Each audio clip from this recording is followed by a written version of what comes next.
မိတ်ဆွေကဂျပန်တစ်တော့အကောက်တစ်ခုရဖို့အတွက်ပတ်စံပေးပြီးဝယ်ဖို့စဉ်းစားနေရလားဂျပန်တစ်တော့အကောက်ကိုဘာ VPN တော့ဝဲမှာတုံးစရာမလိုပဲနဲ့ Gmail အကောက်တစ်ခုရှိအောင်နဲ့ကိုယ်တိုင်အလွယ်တကူဖွင့်လို့ရနေပြီဆိုတာကိုသိပါတယ်လားမသိသေးဘူးဆိုရင်တော့ဒီဗီဒီယိုမှာကြည့်လိုက်ပါ Let's go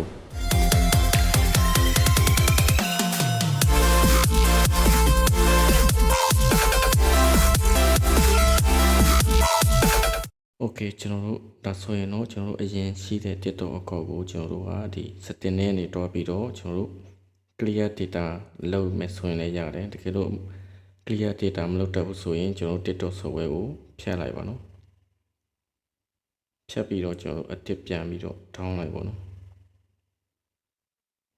Okay ကျွန်တော်တို့ဒီမှာ iPhone နဲ့ပြပေးတာဖြစ်တဲ့အတွက်ကျွန်တော်တို့ဒီ Apple Store မှာတွားပြီးတော့ TikTok ကိုပြန်ပြီးတော့ download ဆွဲလိုက်ပါမယ်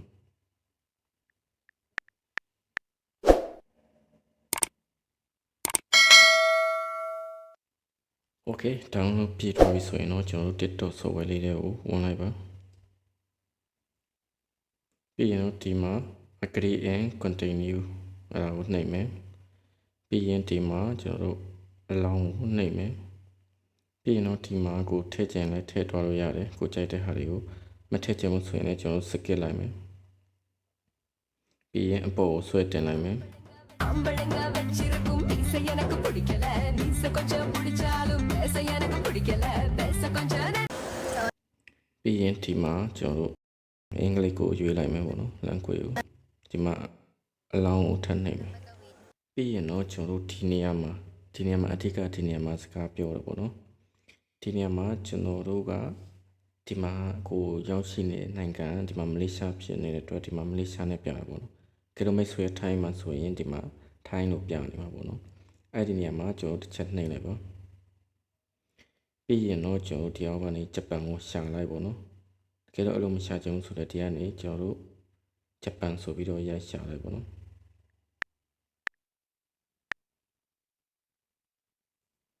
โอเคဒါဆိုလို့ရှိရင်ဒီမှာကျွန်တော်တို့ဒီမှာဂျပန်ဆိုပြီးတော့ပေါ်နေပေါ့နော်ဒီမှာ region က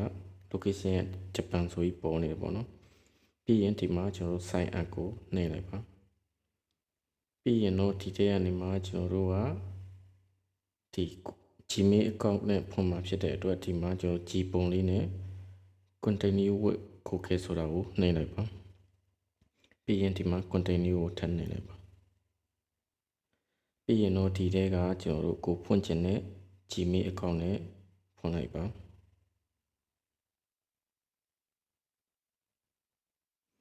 ပြီးရင် continue ကိုထပ်နှိပ်လိုက်ပါ Okay ဒီနေရာမှာကျွန်တော်တို့ရဲ့မှာဒီ battery ပေါ့နော်မွေးတက်ကေကကျွန်တော်တို့အနည်းဆုံး19-20လောက်ထိထားအောင်ပေါ့နော်16နှစ်ထပ်လောက်ထားလိုက်ပါဒီကိုရဲ့မွေးတက်ကေကိုအမှန်ထည့်ရင်လည်းရတယ်ပေါ့နော်ကိုကြိုက်တယ်လို့အဆင်ပြေလို့ထည့်လို့ရတယ်ဒါပြီးမှပြန်ပြောင်းခြင်းနဲ့ဆိုလည်းပြောင်းလို့ရတယ်ပြီးရင် continue ကိုနှိပ်လိုက်ပါ Okay ဒီမှာနာမည်ပေါ့နော်နာမည်ကဒီမှာပြောင်းခြင်းလည်းရတယ်ဒီတိုင်းထားခြင်းလည်းရတယ်ပေါ့နော်ကျွန်တော်ဒီတိုင်းပဲထားလိုက်မယ်ဖွင့်ပြတာဖြစ်တဲ့အတွက် continue ကိုထပ်နှိပ်မယ်ထပ်ပြီးတော့ကျွန်တော် continue ကိုနှိပ်မယ် Okay ဒါဆိုလို့ရှိရင်တော့ကျွန်တော်အကောက်ကဖွင့်လို့ရတော့ပြီဖြစ်ပါတယ်ဒီမှာကျွန်တော်တို့ကဂျပန် TikTok အကောက်ဟုတ်မဟုတ်ကိုကျွန်တော်တို့ဒီမှာ profile နဲ့မှာတစ်ချက်တွက်ကြည့်မယ် Okay ပြီးလို့ရှိရင်တော့ကျွန်တော်တို့ဒီမှာမြင့်တုံးကြောင်းနဲ့ဒီမှာ setting တွေကိုဝင်လိုက်မယ်ပြီးရင်တော့ဒီအောက်ကကျွန်တော်တို့ setting and privacy ပေါ့နော်အဲ့ဒီနေရာမှာတစ်ချက်ဝင်လိုက်မယ်ပြီးလို့ရှိရင်တော့ကျွန်တော်တို့ဒီမှာ account ဆိုတဲ့နေရာမှာတစ်ချက်ဝင်လိုက်မယ်ပြီးရင်တော့ဒီအပေါ်ဆုံးကပဲကျွန်တော်တို့ account information ပေါ့နော်အဲ့ဒီနေရာမှာတစ်ချက်ဝင်လိုက်မယ် Okay ဒါဆိုရင်ဒီမှာကြည့်ပါဗျာဒီမှာကျွန်တော်တို့ဒီမှာ region က account region ဒီမှာဂျပန်နဲ့ဖြစ်နေပါတယ်ဂျပန် TikTok အကောက်က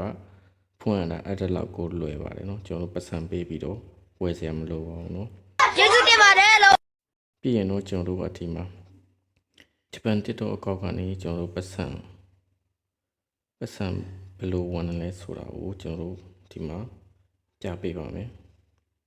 ဒီမှာကျွန်တော်တို့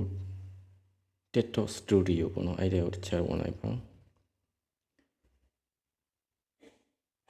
ပြီးရင်တော့ကျွန်တော်တို့ဒီမှာreward creator ပေါ့နော်အဲ့ဒါမျိုးလေးတွေပေါ်နေမှာကျွန်တော်တို့ရဲ့ဒီ TikTok account ကနေပတ်စံဝင်မှာဖြစ်ပါတယ်ကျွန်တော်ဒီလေးကိုတစ်ချက်ဝင်ကြည့်လိုက်မယ်ဒီမှာကျွန်တော်တို့က16နှစ်အထက်အနည်းဆုံး16နှစ်ပြည့်ရမယ်ပြီးလို့ရှိရင်ကျွန်တော်တို့ရဲ့ဒီမှာ follower ကကျွန်တော်1000ရှိရမယ်ကျွန်တော်ဒီမှာရက်30အတွင်းမှာကျွန်တော်တို့က view တသိန်းပြည့်ရမယ်ပေါ့နော်အဲ့ဒါတွေပြည့်ပြီဆိုလို့ရှိရင်ကျွန်တော်တို့ရဲ့မှာ TikTok account ကပတ်စံဝင်မှာဖြစ်ပါတယ်โอเคကျွန်တော်နောက်တစ်ခုကဒီမှာဂျပန် TikTok account ဟုတ်မဟုတ်ဆိုတာကိုကျွန်တော်တို့ဘယ်လိုနည်းနဲ့သိနိုင်လို့ဆိုရင်ဒီမှာစတစ်ကာလေးကကျွန်တော်တို့ဒီမှာဒီလိုလေးပေါ်နေတယ်ဆိုရင်ဒါဂျပန် TikTok account ဖြစ်ပါတယ်